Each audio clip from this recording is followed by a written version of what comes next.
안녕하십니까. 팔체질 연구소 방송 묻게 이상훈입니다. 381회 방송에서 이 비문증 증상과 비문증이 생기는 원인 그리고 침치료법에 대해서 알아보았습니다. 오늘은 저 묻게가 비문증을 직접 치유한 사례와 함께 여러분께 일상생활 속에서 스스로 해볼 수 있는 다양한 비문증 치유 방법을 소개하는 내용으로 방송을 해볼까 합니다. 먼저 비문증 증상으로 힘들어하고 있던 제 지인의 치유를 직접 도와드린 사례부터 한번 말씀드리겠습니다. 어느 날 저를 찾아온 지인이 이 모기가 눈앞에 아른거리는 듯한 증상이 있는데 이게 비문증이 맞는 거죠라고 하더군요. 책 읽기를 좋아하는데 눈에 열감이 강하게 느꼈죠. 너무 힘들다고 했습니다. 일반적으로 비문증 증상의 원인을 이 고전에서는 신장이죠. 신장의 허약, 삼신법에서는 간의 허약으로 주로 봅니다. 그렇다면 신전격이나 간전격을 놓으시면 큰 도움이 되겠죠. 그런데 이분은 간이 최강 장부인 태음인이라서 간을 도와주는 간전격은 좀 맞지 않습니다. 그렇다고 체질에 맞는 이 간승격을 하자니 육기적으로 약간의 열이 발생할 수 있고요. 그래서 이건 역시 고민이 되더군요. 더구나 비문증과 함께 눈에 열감이 많다고 하니 간과 눈의 열기를 강하게 빼주는 이 간 한격도 괜찮을 듯한 생각이 들었고요. 자, 간전격, 간승격, 간한격 등 이 모든 것이 좀 골치가 아프다. 그럼 혹시 다른 방법은 없을까요? 이럴 때는 체질을 고민할 필요가 없이 쉽게 접근한 방법이 있습니다. 오수열 중에서 화열과 수열을 활용해 볼 수 있습니다. 확인해 보니 예상대로 간열에 신열도 있고 약간의 이 심장열도 있었습니다. 간열과 신장열이 모두 비문증 증상을 만든 원인이 된 듯 했습니다. 그래서 자석으로 간화사수보, 신화사수보, 심수보를 붙여드렸습니다. 빠른 호전을 위해서 가우스 4000 정도 되는 센 자석을 붙였습니다. 그랬더니 15분쯤 뒤에 바로 비문증 증상이 호전되었습니다. 눈의 열감이 서서히 가라앉으면서 이 모기가 눈앞에서 아른아른거리는 그런 듯한 비문증 증상이 사라진 겁니다. 이분 사례처럼 태음인은 왕성한 이 간의 작용 때문에 간열이 생기기 쉽습니다. 더구나 이분은 갱년기 후반부입니다. 그래서 신장이 메마른 상태였고 이 때문에 생긴 신열, 신의 증상을 악화시킨 겁니다. 또한 태음인은 이 심장 기능이 약합니다. 그럼 혈을 충분히 머금을 수 없겠죠. 게다가 소화기가 약한 여성이라 혈 부족도 있을 테고요. 이런 이유로 심장에 혈이 크게 부족해 메마르면서 자연스럽게 심장열까지 더해진 것도 다소 영향을 끼쳤을 거라고 생각됩니다. 자, 그러면 이번에는 비문증 치유에 좋은 아주 다양한 민간요법을 소개해 드리겠습니다.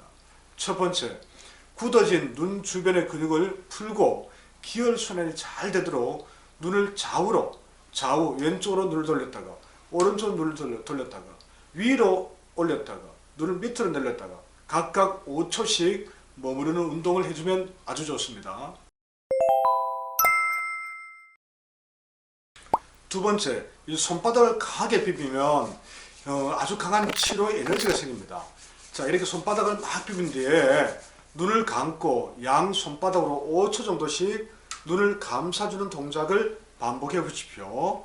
자, 세 번째, 눈 안쪽에 있는 정명혈을 하루 5번에서 6번 정도씩 이렇게 지압해주면 엄지로 해주면 제일 좋겠죠. 눈 안쪽이니까 지압해주면 눈이 맑아집니다.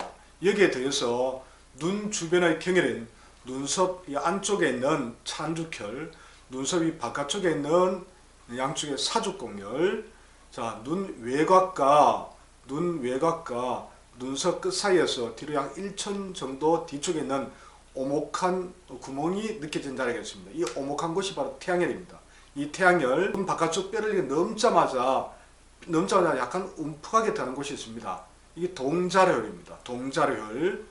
또 눈 가운데서 아래쪽에 있는 양쪽의 승읍혈, 이런 혈자리와 함께 지압을 해주신다면 이 정명혈을 더욱더 좋은 효과를 거둘 수 있겠죠. 그 중에서도 가장 쉽게 지압할 수 있는 것은 자, 눈과 눈썹 중간에서 뒤쪽으로 가면 움푹 꺼지는 손가락 한마디 정도 뒤로 가시면 일촌 지점 오목한 곳에 있는 이 태양열이 그 중에서도 지압하기도 좋고 효과도 괜찮습니다. 자, 네 번째, 눈에 큰 부담을 주는 휴대폰, 책, 컴퓨터 작업 등을 잠시 멈추고 가볍게 산책하면서 저 멀리 떨어진 푸른색 하늘, 푸른색 숲을 자주 쳐다보시기 바랍니다. 비문증 원인이 되는 이 눈의 피로를 줄이는 데 큰 도움이 됩니다.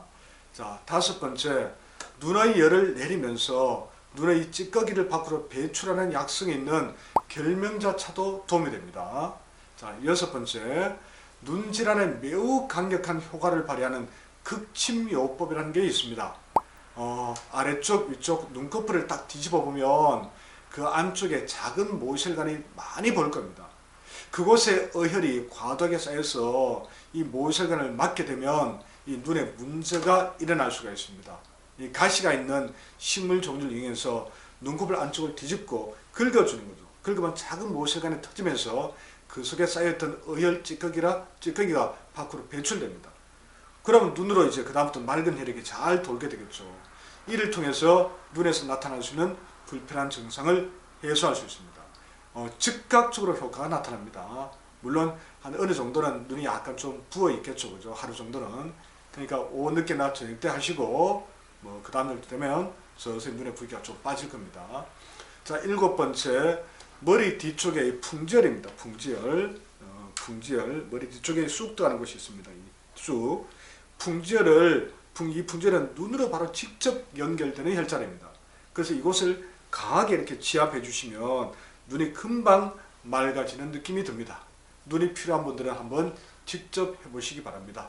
본인이 직접 하는 것도 되지만 다른 분이 뒤에서 해주시면 더 좋겠죠. 엎드린 상태에서 눌러주시면 지압 효과를 더 강하게 가져갈 수 있습니다. 또 머리 뒤쪽에 풍지보다 위쪽에 있죠. 풍지 위쪽에 있는 뒤쪽에 있는 뇌호혈과 옥침혈을 지압하는 것도 눈의 각종 증상을 해소하는데 매우 큰 효과가 있습니다. 저도 이 자리를 많이 활용하고 있습니다. 자, 지금까지 약도 없다고 알려진 난치성 질환인 비문증 증상 치유 사례와 다양한 극복 방법에 대해서 한번 정리해 보았습니다. 아무쪼록 오늘 방송 내용이 비문증으로 고생하는 분들께 도움이 될 수 있기를 바라겠습니다. 87연구소 침법 강좌를 들으신 분들은 언급된 침법도 꼭 한번 적극적으로 적용해 보시기 바랍니다. 자, 오늘 방송 내용이 도움이 되셨다면 구독과 좋아요도 같이 부탁드리겠습니다. 고맙습니다.